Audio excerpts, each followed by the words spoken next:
Friends, स्वागत है एक बार फिर आपके अपने यूट्यूब चैनल जिसका नाम है वीजेस फन लाइफ और मैं हूं आपकी दोस्त विजय लक्ष्मी विश्वास। हमारा का रिपोर्ट आ चुका है और रिपोर्ट उतना अच्छा आया नहीं है। हमने सोचा नहीं था इतना मतलब बड़ा कुछ हो जाएगा और ये किसी एक साल में या 2 साल में नहीं हुआ है। एक्चुअली समायरा के बर्थ के बाद से ही कुछ ऐसे प्रॉब्लम होना शुरू हो गए थे, लेकिन मैंने सोचा कि शायद चाइल्ड बर्थ की वजह से मुझे थोड़ी सी प्रॉब्लम आ रही है, लेकिन वैसा नहीं था। पहले ही डॉक्टर को अगर मैं दिखा लेती तो फिर ज़्यादा अच्छा होता। वेल, देर आए दुरुस्त आए। अभी भी मतलब कुछ डॉक्टर ने बोला है कि जैसा भी सिचुएशन है, एडिनोमाइसिस नहीं है। अभी बोल दिया एडिनोमाइसिस नहीं है। यूट्रस के फेवराइट के काफ़ी अलग अलग टाइप के फॉर्म्स होते हैं, तो ये एडिनोमाइसिस वाला फॉर्म नहीं है लकीली, जिसमें पूरा रिमूव करना पड़ता है यूट्रस, ये वो वाला नहीं है। बट ये सबसोरल फेब्रॉइड है, अगर मैं गलत नहीं हूँ। सबसोरल फेब्रॉइड है और ये यूट्रस के बिल्कुल ऊपर की तरफ है और ये मीडियम साइज़ का है।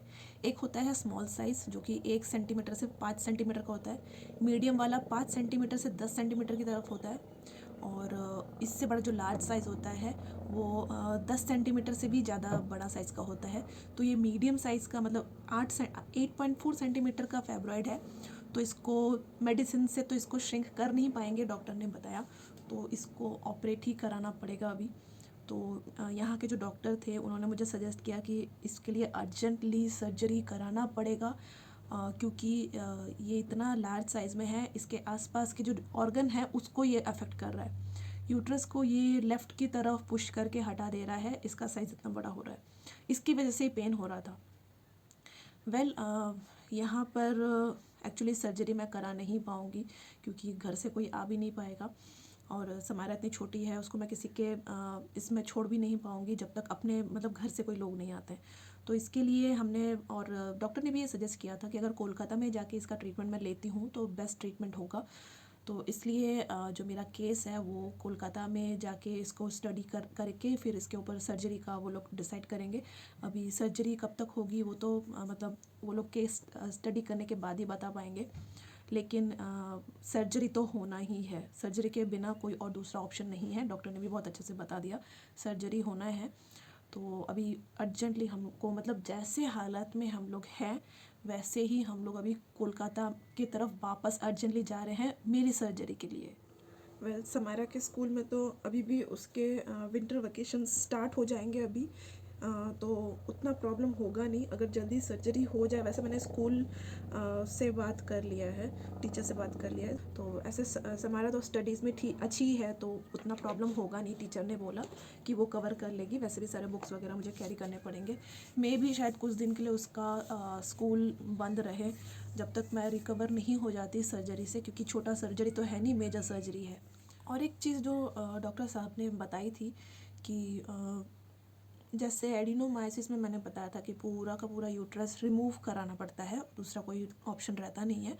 सबसूरल फाइब्रॉइड में एक चीज़ बताया उन्होंने, अगर ऑपरेशन के दौरान ज़्यादा ब्लड लॉस हुआ, क्योंकि फाइब्रॉइड में ब्लड लॉस ज़्यादा होता है ऑपरेशन के टाइम, तो पेशेंट का जान बचाने के लिए या फिर सोचिए सर्जरी के बाद ऐसा पता चला कि यूट्रस बहुत ज़्यादा मतलब अफेक्टेड हुआ है, उस केस में भी यूट्रस को रिमूव कराना पड़ता है टोटली। लेकिन इसके भी चांसेस मतलब 5% ही है, मतलब ऐसा ज़्यादा होता नहीं है, बहुत ही रेयर केस में ऐसा होता है कि पूरा निकालना पड़ता है। डॉक्टर ने मुझे पहले ये सब सर्जरी के पहले मुझे ये सब चीज़ बता दिया, इसलिए खासकर इसी बात के ऊपर मतलब ध्यान रखते हुए हम लोग कोलकाता जा रहे हैं बेस्ट ट्रीटमेंट के लिए, क्योंकि वहाँ इसका सर्जरी काफ़ी हद तक अच्छा हो सकता है, डॉक्टर ने ये सजेस्ट किया था। ऑलमोस्ट सूटकेस में मैक्सिमम जो गर्म ठंडी से रिलेटेड कपड़े हैं वो सारे डाल दिए हैं। अभी अर्जेंटली हमको कोलकाता के लिए निकलना पड़ेगा, तो इसलिए अपने अकॉर्डिंग कुछ कुछ सामान हमने ऐसे ही जस्ट पैक कर लिया है, अभी और भी देखना बाकी है। अभी और सोचने समझने और कैलकुलेशन का टाइमिंग बिल्कुल भी नहीं रहा है। सारे कपड़े जो है जो सूटकेस में थे, मतलब सूटकेस से पूरे कपड़े निकले भी नहीं थे, अभी छुट्टी से आए थे हम लोग, सारे कपड़े बाहर निकाल दिए क्योंकि ये सारे गर्मी वाले कपड़े थे और सर्दी वाले कपड़े सब निकाल लिए हमने। ये हमारे साथ अभी पैकिंग होके जाएगा और वहाँ कितना सर्दी पड़ा है पता तो नहीं, लेकिन अपने एक अंदाजे के अकॉर्डिंग कपड़े समाये रखे। मेरे थोड़ा बाहर निकाल दिया है मैंने। इसी हफ्ते में मैंने जमाना शुरू किया था घी के लिए। थोड़ा सा मलाई दिख रहा होगा, उसमें से काफ़ी सारा घी निकल गया है और एक हफ्ते में रख लेती तो शायद ये बॉटल पूरा भर जाता। आप जब किसी चीज़ के लिए रेडी नहीं होते, अचानक से आपको कोई डिसीजन लेना पड़ता है, तो यूजुअली ऐसी प्रॉब्लम आपके सामने आ जाती है। तो अभी जो पकोड़े दिख रहे हैं ना, ये पकोड़े बनने का कोई मैंने प्लान किया नहीं था। एक्चुअली 2 दिन पहले मैंने इतना सारा सब्ज़ी ख़रीदा था, मतलब 1 हफ़्ते का सब्ज़ी मैं ख़रीद के रख लेती हूँ और ठंडी है तो ख़राब होता भी नहीं है। लेकिन क्योंकि अभी मुझे अचानक से ही जाना पड़ रहा है, मतलब बिना किसी तैयारी के, तो सब्ज़ियाँ जो है वो वेस्ट हो जाएंगी, इस डर से मैंने काफ़ी हद तक सब्ज़ियाँ अपने पड़ोसियों को दे दिया और जो भी थोड़े मोड़े बचे थे उसका मैंने मतलब मिक्स करके पकोड़ा टाइप का बना दिया। खाने में भी अच्छा लगता है और ये वेस्ट भी नहीं होगा।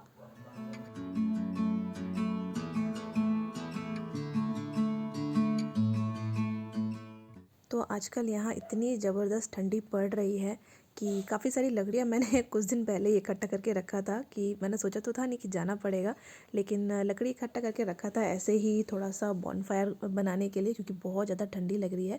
तो अभी हम लोग थोड़ा सा बरामदे में ही बाहर निकल के बैठे हुए हैं। शाम का चाय भी इंजॉय करेंगे और थोड़ी सी जो आग है ना, उससे गर्माहट भी मिलती रहेगी। तो शाम का टाइम तो मतलब मैंने सोचा, मुझे बहुत ये सब चीज़ मैं अभी मिस करने वाली हूँ। कुछ ही दिन पहले फ्रेंड लोग के साथ ही प्लान किया था कि ऐसे ही बॉनफायर बनाएंगे, पकोड़े पकोड़े तलेंगे, सब बैठेंगे, बहुत मज़ा आएगा। और ये शायद मेरा ठंडी का first and last he bonfire होगा यहाँ पर। तो शाम का जो टाइम है वो हमने कुछ ऐसे ही स्पेंड किया, क्योंकि कल हम लोग को निकलना ही है जैसे तैसे। मतलब मुझे तो समझ में भी नहीं आ रहा है कि अभी छोड़ छाड़ के कैसे मैं जाऊंगी, क्या होगा वापस आके, कितना दिन में सर्जरी होगा, वहाँ जाके क्या होगा नहीं होगा। काफ़ी सारा टेंशन, सब कुछ मिला कर जो सिचुएशन था वो मैं आपको बयान नहीं कर पा रही हूँ।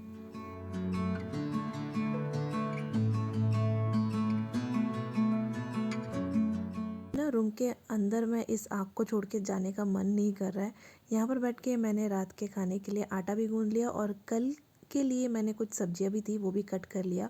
और इस आग में ना मुझे बहुत दिन से ऐसा इच्छा था कि, सुना था कि फॉइल पेपर में आलू रैप करके डालने से अच्छा लगता है वो खाने में। मीठा आलू मुझे मिला नहीं, मीठा आलू ज़्यादा अच्छा लगता है, तो जो भी घर में आलू पड़ा था उसी को हमने ऐसा रैप कर दिया। मेरे जैसे कितने लोगों ने इस ठंडी में आलू ऐसे भून के खाया है, कमेंट करके ज़रूर बताइएगा।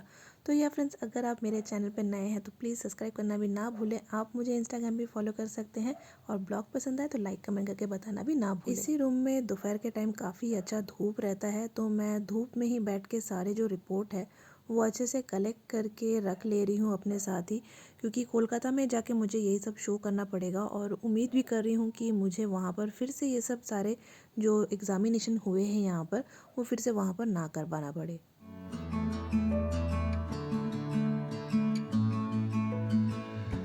सो 2 हफ्ते ही हुए थे कि गार्डन में मैंने इतने सारे जो लहसुन थे, लहसुन की कलियाँ लगाई थी, उसमें छोटे छोटे से पेड़ आने लगे हैं। और मेथी साग डाला था और धनिया भी डाला था, थोड़ा थोड़ा सा सब कुछ निकलने लगा है।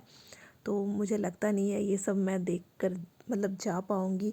तो नेबर को बता दिया है मैंने, वो लोग ये इनका ध्यान रखेंगे, वो लोग अभी इनको कंज्यूम भी करेंगे। और यहाँ पर संजू लेकर आए हैं घर वालों के लिए ढेर सारा एप्पल, जो कि ठंडी के टाइम में ज़्यादा ताज़ा मिलता है। तो काफ़ी सारा हमने एप्पल ले लिया यहाँ पर। मेरी मदर इन लॉ ने काफ़ी सारे ड्राई फ्रूट्स मंगवाए थे यहाँ से, तो वो भी हम अभी पैक करा रहे हैं। अभी भी यकीन नहीं हो रहा है कि सच्ची में कोलकाता जाना पड़ रहा है, लेकिन हाँ यही सच्चाई है। जितना जल्दी मैं इस चीज़ को मान लेती हूँ उतना मेरे लिए अच्छा होगा। मतलब मैं बिल्कुल भी रेडी नहीं हूँ अभी कोलकाता जाने के लिए, क्योंकि अभी हम लोग आए हैं, जस्ट अभी फिर से जाना पड़ रहा है, मजबूरी। 31 दिसंबर का हम लोग का हमारा सबका, मेरे नेबर लोग का, हम लोग का सबका प्लान था कि हम लोग थोड़ा सा पिकनिक वगैरह करेंगे, छत के ऊपर पार्टी वार्टी करेंगे।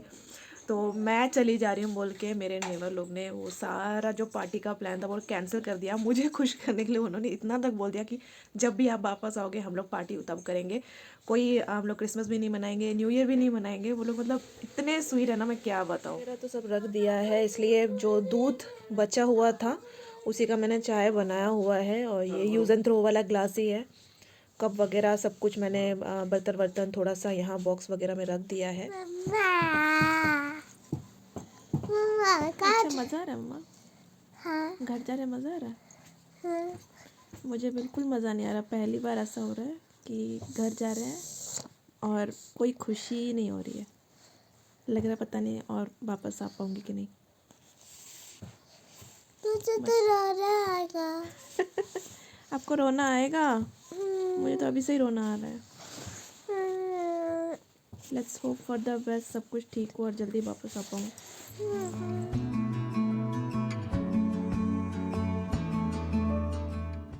स्टेशन तक तो ठीक ठाक हम लोग पहुंच ही गए थे, लेकिन ट्रेन में बैठते ही ना जो पेन था वो सीवियर हो गया एकदम। मैं बहुत ज़्यादा कंट्रोल करने का कोशिश कर रही थी, लेकिन बहुत ज़्यादा हालत ख़राब हो रहा था। तो जैसे जैसे जल्दी जल्दी हमने डिनर किया और सो गए। और नेक्स्ट दिन हम लोग पहुँच गए दिल्ली स्टेशन, क्योंकि हमारा जो ट्रेन था वो दोपहर के जस्ट बाद ही था वहाँ से। तो काफ़ी देर हमको वेटिंग रूम में वेट करना पड़ा। वहीं पर हमने खाना वाना भी खा लिया।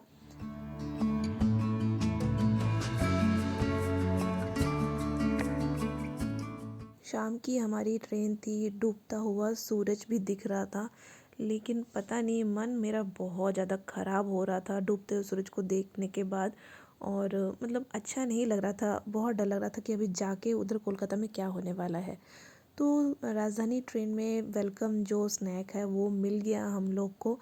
काफ़ी सारी चीज़ें थी यहाँ पर। हर बार मैंने देखा है, जितने बार मैं राजधानी में चढ़ी हूँ, हर बार अलग अलग टाइप के स्नैक मिलते हैं यहाँ पर, सेम नहीं होता है। इस बार काफ़ी सारे अलग अलग मुझे चीज़ दिखे।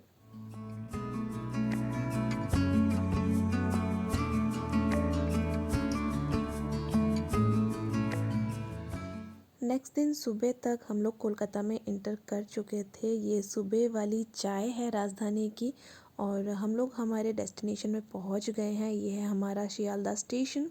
सो कोलकाता में उतरते स्टेशन के पास ना मैंने टाना रिक्शा देखा, और इसमें मुझे बैठने का बहुत दिनों से मन है, पता नहीं कब मुझे मौका मिलेगा। तो यहाँ पेरेंट्स भी हम लोग को रिसीव करने के लिए आ चुके हैं।